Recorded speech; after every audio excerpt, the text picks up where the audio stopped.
కాగజ్నగర్ పట్టణంలో 20 లక్షల రూపాయల విలువైన గుట్కా ప్యాకెట్లను పట్టుకున్న పోలీసులు. పలువురిపై కేసు నమోదు.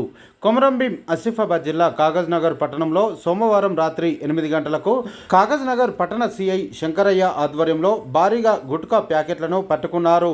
పట్టణంలోని కాపువాడ ఫ్లైఓవర్ సమీపంలో ఓ గోదాంలో భారీగా నిల్వ ఉంచిన నిషేధిత గుట్కా ప్యాకెట్ల కాటన్లను స్వాధీనపరుచుకున్నామని, వాటి విలువ సుమారు 20 లక్షల వరకు ఉంటుందని కాగజ్నగర్ పట్టణ సిఐ శంకరయ్య తెలిపారు.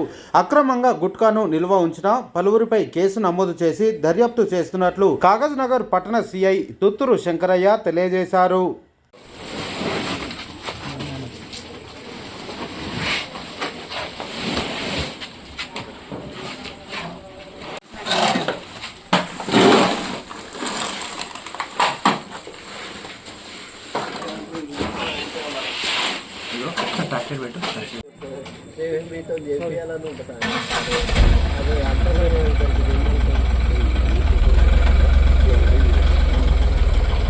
ఇక్కడ చేయరు కదా, ఓన్లీ సిర్పూరే కదా.